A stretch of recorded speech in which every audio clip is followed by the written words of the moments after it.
Mi nombre es Eleanor Harris.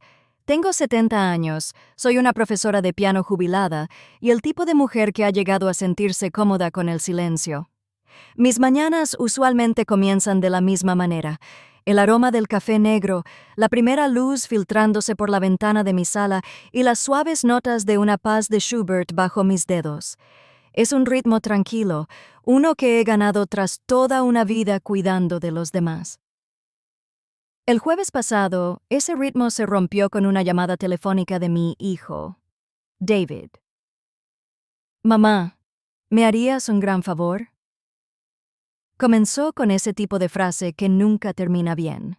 Él y su esposa, Clara, habían planeado un crucero de 4 días. Aparentemente, el padrastro de Clara, Thomas Caldwell, necesitaba un lugar temporal donde quedarse porque su residencia de retiro estaba siendo remodelada. Es solo unos días, mamá, dijo David, ya asumiendo mi acuerdo. Es muy cortés. Apenas notarás que está allí. Yo sí lo noté. En cuanto Thomas llegó, de pie, alto y formal, en mi puerta principal con una maleta y un bastón, supe que La Paz había abandonado mi casa. Su postura era impecable, su tono preciso, sus modales anticuados hasta el punto de irritar. Gracias por su hospitalidad, señora Harris, dijo, como si fuera una empleada de hotel registrándolo. La primera noche fue dolorosamente rígida. Él leía un libro en absoluto silencio. Mientras intentaba ver mi programa, el tic-tac del reloj entre nosotros sonaba más fuerte que la televisión. Lo sorprendí reorganizando mi estantería de especias en orden alfabético, sin dejar de tararear en voz baja. Cuando le ofrecí té, me corrigió con suavidad. El té Earl Grey nunca debe dejarse infusionar más de 3 minutos. Recuerdo haber pensado, estos serán los 4 días más largos de mi vida. Pero había algo más, también. Algo que no quería admitir.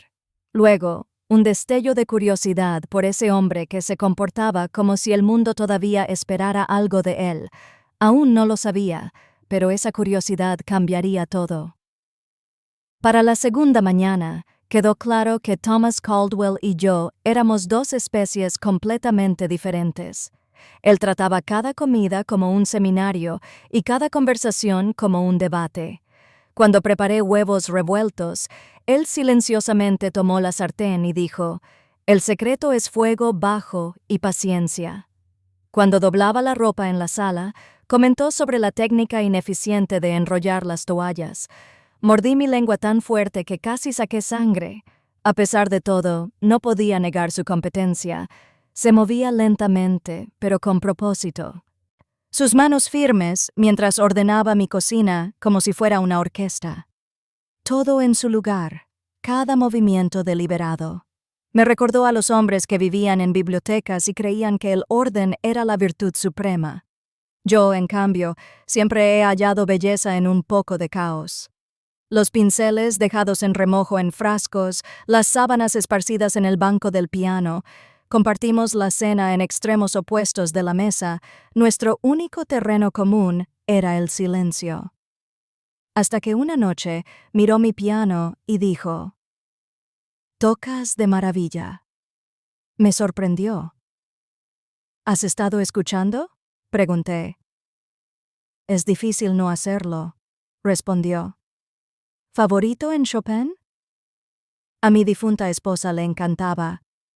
Su voz se suavizó por un momento y vi algo detrás de su exterior formal, quizás dolor o soledad, llevando corbata y saco. La próxima mañana, sin que me lo pidieran, me encontré poniendo un lugar extra en el desayuno. El silencio entre nosotros ya no era tan pesado. Todavía había distancia, pero algo había cambiado. Una comprensión frágil de que quizás, debajo de nuestras diferencias, éramos 2 personas simplemente intentando llenar ese mismo espacio de silencio. Ninguno de los 2 lo sabía entonces, pero nuestra coexistencia incómoda era solo el comienzo de un baile mucho más intrincado, uno que pronto pasaría de la irritación a la alianza. Fue en la tercera tarde cuando descubrí la verdad. Había entrado en la habitación de invitados para traerle unas toallas extras a Thomas cuando noté un correo abierto en la tableta de Clara. Era de mi hijo, David. La línea de asunto decía: «Esperemos que esto funcione». Mi corazón se hundió antes de terminar de leer. Quizás, si se llevan bien, había escrito Clara: «Se harán compañía. Mamá ha estado demasiado aislada y el padrastro de papá es demasiado terco para aceptar ayuda. Si conectan, se resuelven ambos problemas». Ahí estaba, la verdadera razón por la que Thomas me había sido enviado. No por fumigación o conveniencia, sino porque nuestros hijos habían decidido que dos ancianos difíciles podrían neutralizarse mutuamente, una pequeña solución ordenada a sus padres envejecientes y problemáticos. Seguía mirando la pantalla cuando Thomas apareció detrás de mí. ¿Algo mal?, preguntó. Su voz era calmada, pero sus ojos afilados. Giré la tableta hacia él. Leyó en silencio, apretando la mandíbula con cada línea. Cuando terminó, exhaló lentamente. Entonces dijo: «Somos un proyecto». Por un momento ninguno de los dos habló. Luego, vi esa misma chispa de indignación que sentí arder en mi pecho. «Piensan que somos problemas que hay que gestionar», dije en voz baja. «Al parecer», respondió, «subestimaron nuestra capacidad de estrategia». Y así, algo cambió entre nosotros. La cortesía incómoda desapareció, reemplazada por una chispa de desafío compartido. Dos personas que habían pasado sus vidas diciéndose qué era lo mejor para ellas, de repente, tenían una misión en común. «Podríamos ignorarlo», sugerí. O él contrarrestó con un brillo de travesura en sus ojos. «Podríamos darles una lección sobre subestimar a los mayores». Ese fue el momento en que comenzó nuestra pequeña conspiración. Thomas la llamó un experimento social. Yo lo llamé una venganza. De cualquier manera, para la mañana siguiente, nuestro plan ya estaba en marcha. Empezamos en pequeño. Le envié un mensaje corto a David. «Todo está bajo control ahora. La situación está evolucionando. Sin explicaciones, sin emojis, solo lo suficiente para despertarle curiosidad». En minutos, respondió: «Mamá, ¿qué situación?». No respondí. «El silencio», dijo Thomas, «haría el resto». Esa tarde organizamos nuestra primera fotografía. La sala medio cubierta de tela, latas de pintura en el fondo. Tomás sosteniendo una cinta métrica. La leyenda decía: «haciendo algunos cambios por aquí». Presioné enviar y le entregué mi teléfono. «Estás disfrutando esto demasiado», le dije. Él sonrió. «La venganza, Miss Harris, es más efectiva cuando se disfraza de productividad». Mientras nuestros hijos se cosían en la confusión en algún lugar de su crucero de lujo, Thomas y yo nos encontramos disfrutando mucho más del proceso de lo que habíamos esperado. Él me enseñó a coser dobladillos de cortinas correctamente. Yo le enseñé a hacer crumble de manzana sin convertirlo en un experimento de química. En algún punto entre las tijeras de tela y la canela, nuestra venganza dejó de parecer castigo y empezó a sentirse como una colaboración. Esa noche, mientras tocaba el piano, lo escuché tarareando la misma pieza que una vez me había corregido por tocarla mal. Cuando me detuve, él me miró con verdadera desilusión.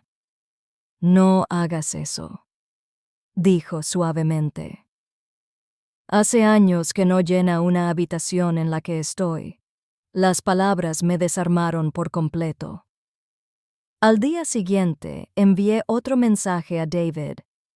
«Conexión inesperada. Nos entendemos perfectamente». A los pocos minutos, mi teléfono no dejó de sonar. Lo dejé sonar. Thomas levantó su taza de té en señal de saludo. «Están en pánico», dijo. «Bien. Quizá finalmente se den cuenta de que no somos solo piezas en su tablero de ajedrez familiar». Cuando el sol se puso esa noche, nos sentamos juntos en la terraza, viendo cómo el cielo se tornaba dorado. Lo que empezó como un acto de desafío compartido se convirtió en otra cosa, en una comodidad no dicha, en un ritmo que se sentía extrañamente natural. Miré a Thomas, el hombre con quien temía compartir espacio hace solo unos días. «Sabes», dije, «para un experimento social, esto va sorprendentemente bien». Él se rió, con los ojos todavía en el horizonte. «Cuidado, Eleanor. Podríamos terminar demostrando que su plan funcionó, solo que no de la manera que pensaban». Para el domingo, la casa ya no parecía solo mía. Sentía que era nuestra, reorganizada, renovada y de alguna forma más liviana. Thomas sugirió que documentáramos el progreso con una pequeña salida. Si vamos a mantener nuestra narrativa, dijo, deberíamos proporcionar pruebas visuales de esta supuesta conexión. Puse los ojos en blanco, pero tomé mis llaves de todas formas. Condujimos hacia el lago Champlain, siguiendo un camino serpenteante rodeado de arces que explotaban en colores de otoño tardío. Thomas narraba el paisaje como un erudito en una excursión, nombrando montañas, recitando fragmentos de historia, incluso citando poesía cuando el ánimo le inspiraba. Me encontré riendo más de lo que había hecho en meses. En el lago, nos sentamos en un banco de madera mirando el agua quieta. Vertí té caliente de un termo mientras él observaba los veleros que se deslizaban como pequeños fantasmas blancos en el horizonte. «Clara y yo solíamos venir aquí», dijo en silencio. Ella traía su celular y yo leía. Pensábamos que el silencio significaba contentamiento. Hizo una pausa, la brisa jugando con su cabello. «Supongo que sí», hasta que ella se fue. Quise decir algo reconfortante, pero la verdad es que el duelo se reconoce a sí mismo. James también amaba este lago, dije. Solo que no le gustaban los barcos. Creo que tenía miedo de todo lo que no podía controlar. Thomas asintió con conocimiento. Ese miedo nunca nos abandona realmente, ¿verdad? Solo aprendemos a navegar a través de él. Nos quedamos un largo rato sin hablar. El silencio no era incómodo. Estaba lleno, como la pausa entre dos movimientos de una sinfonía.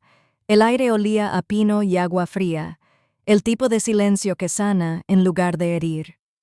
Cuando finalmente tomamos una selfie, con nuestras cabezas juntas, el lago brillando detrás de nosotros, Thomas insistió en que la enviara a David con la leyenda, un día inesperadamente hermoso. En segundos, mi teléfono vibró con 3 llamadas perdidas. Thomas se rió, genuinamente divertido.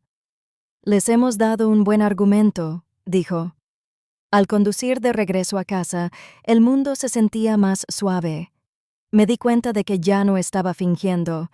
Lo que sea que esto fuera, amistad, compañía, algo sin nombre, era real. Y por primera vez en años, no temí el sonido de otra voz a mi lado.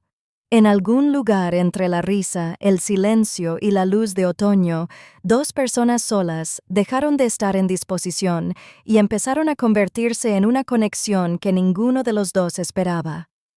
Para el lunes por la mañana, Thomas y yo nos habíamos acostumbrado a nuestra extraña nueva rutina. Cocinábamos el desayuno juntos.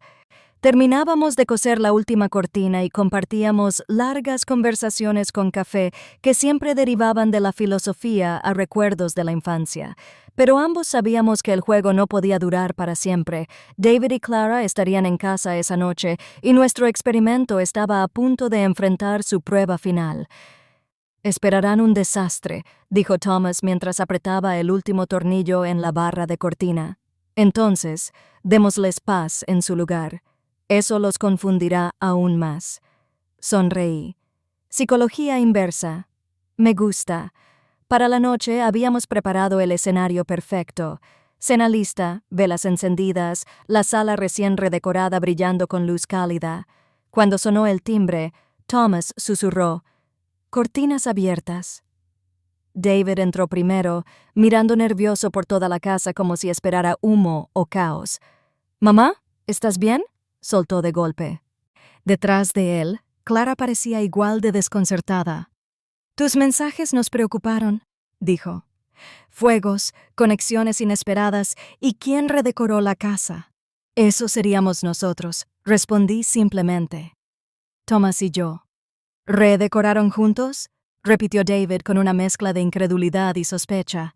¿Desde cuándo redecoran con extraños? Thomas sonrió levemente. Pensamos que sería buena práctica para la convivencia. La expresión de Clara se fue desangrando. ¿Convivencia? Tartamudeó. Como en... Dos adultos competentes tomando decisiones sin supervisión. Interrumpí en un tono aún más firme. Por mucho tiempo nadie habló. Luego, Thomas se inclinó hacia adelante, su voz tranquila llenando el espacio. Estamos muy conscientes de su plan, del crucero, del cronograma, del pequeño acuerdo para ver si dos ancianos difíciles podrían resolver sus preocupaciones de cuidado de mayores. Ingenioso, en realidad, aunque algo manipulador, la boca de David se abrió. Luego se cerró de nuevo. No fue así. Solo pensamos que éramos problemas que debían gestionarse, susurré suavemente, no personas a consultar. El silencio que siguió fue más pesado que la ira. Los ojos de Clara se llenaron de lágrimas. Solo queríamos ayudar, susurró. No quisimos ofenderlos. La intención no borra el impacto, respondió Thomas. Lo quisiste hacer bien, pero olvidaste que todavía tenemos agencia y sentido del humor. David exhaló, la culpa asentándose en sus hombros. Tienes razón, dijo finalmente. Deberíamos haber preguntado. Lo siento, mamá. Y Thomas, también te pido disculpas. Acepto la disculpa, dije sonriendo tenuemente. Y hay otra cosa que debes saber. Miré a Thomas, quien asintió ligeramente. Tu plan no fracasó completamente, solo tuvo éxito de una forma diferente a la que pretendías. Thomas levantó su copa en silencio, triunfante. Hemos descubierto que dos personas supuestamente imposibles, en realidad, pueden llevarse muy bien. Decidimos seguir viéndonos en nuestros propios términos. David parpadeó, luego se rió nervioso. ¿Entonces no estás enojado? Oh, lo estábamos, dije. Pero ahora estamos mayormente divertidos. Verás, querías gestionar nuestras vidas. En cambio, nos recordaste que todavía las poseemos. La cena esa noche resultó ser mucho más cálida de lo que ninguno de nosotros esperaba. Una vez que la tensión se disolvió, la risa volvió a la mesa, al principio tímida, luego natural. Clara elogió las nuevas cortinas. David admitió que nunca había visto la casa tan luminosa. Thomas, siempre el actor, empezó a contar historias de sus años enseñando teatro, como cuando un actor se desmayó en medio de un monólogo, o cuando un gato se paseó por el escenario durante Hamlet. Para el postre, el ambiente volvió a sentirse ligero. Cuando terminaron de limpiar los platos, David se volvió hacia mí. ¿Y ahora qué pasa, mamá?, preguntó suavemente. Lo miré a los ojos y respondí con sinceridad. Ahora sigo haciendo lo que siempre he hecho, tomando mis propias decisiones. Y si eso incluye ver a Thomas, será porque quiero, no porque alguien lo haya organizado. Thomas asintió, con expresión pensativa. Puedes estar tranquila, David. Nuestras intenciones son totalmente autónomas. No estamos huyendo, solo explorando. Bye. Su tono seco hizo que todos soltáramos una risa a regañadientes. El resto de la noche fluyó con facilidad. Compartimos crumble de manzana, intercambiamos fotos de viajes, incluso discutimos planes para el Día de Acción de Gracias del mes que viene, esta vez por elección mutua. Cuando David y Clara finalmente se levantaron para irse, Clara me abrazó con fuerza. «Realmente nos enseñaste algo», susurró. Pensábamos que estábamos ayudando. No nos dimos cuenta de que estábamos tomando el control. Sonreí. La ayuda es maravillosa, le dije, siempre que se ofrezca, no que se imponga. Después de que se fueron, la casa volvió a hacerse silenciosa, pero no del mismo modo que antes. Era una quietud cómoda, llena de un susurro de posibilidades. Thomas sirvió 2 copas pequeñas de vino y me entregó una. Bueno, dijo. Nuestra pequeña actuación terminó con aplausos. Reí inesperadamente. Sí, y quizás una ovación de pie para ambos. Brindamos con las copas, la luz del fuego reflejándose en sus ojos. Cualquier nombre que nuestra conexión tome, amistad, compañía o algo más, no necesita ser definido. Lo que importaba esta noche era que era real y solo nuestra. Afuera, la nieve comenzó a caer suavemente sobre el jardín, asentándose como una bendición sobre todo lo que tocaba. Dentro, dos personas que nunca debieron encontrarse se sentaron juntas, en silencio, agradecidas por un plan que salió maravillosamente mal. Cuando miro hacia atrás ahora, no puedo evitar sonreír por cómo empezó todo. Un invitado no deseado, un plan descuidado y dos hijos adultos que pensaban que sabían qué era lo mejor para sus padres. Quisieron hacerlo bien, creo en eso. Pero querer hacerlo bien no es lo mismo que respetar la independencia de alguien. Thomas dijo una vez algo que quedó conmigo. La peor forma de control es la que se disfraza de cuidado. En ese momento pensé que era dramático. Ahora, entiendo exactamente lo que quería decir. La gente a menudo envuelve su miedo y preocupación. Miedo de que sus padres puedan caer, cometer errores o simplemente vivir diferente a lo que prefieren. En su amor. Pero el amor sin respeto se convierte rápidamente en gestión, y nadie, a cualquier edad, merece ser gestionado. Nuestros hijos querían facilitar nuestras vidas. En cambio, nos recordaron que todavía teníamos una vida que valía la pena elegir, decorar y compartir en nuestros propios términos. La ironía es casi poética. En su intento de enseñarnos responsabilidad, aprendieron lo que realmente significa soltar. Si estás viendo esto y alguna vez has intentado arreglar la vida de alguien más, especialmente de alguien mayor, detente por un momento. Pregunta en lugar de suponer, escucha en lugar de organizar. Porque a veces, la mejor manera de amar a alguien es confiar lo suficiente en que elija por sí mismo. Y si eres como yo, alguien etiquetado como terco, testarudo o demasiado independiente, no te disculpes por ello. La independencia no es rebeldía. Es la prueba de que tu historia todavía no ha terminado. Entonces, dime, ¿alguna vez has visto que las buenas intenciones salgan terriblemente mal? Comparte tu historia en los comentarios. Me encantaría leerla. Y si esta historia te recordó a alguien que quieres, compártela con él o ella. Quizás despierte una conversación que vale la pena tener. No olvides dar like, compartir y suscribirte, porque a veces la venganza no tiene que ser ruidosa o cruel, simplemente vivir bien y recordarle al mundo que tú todavía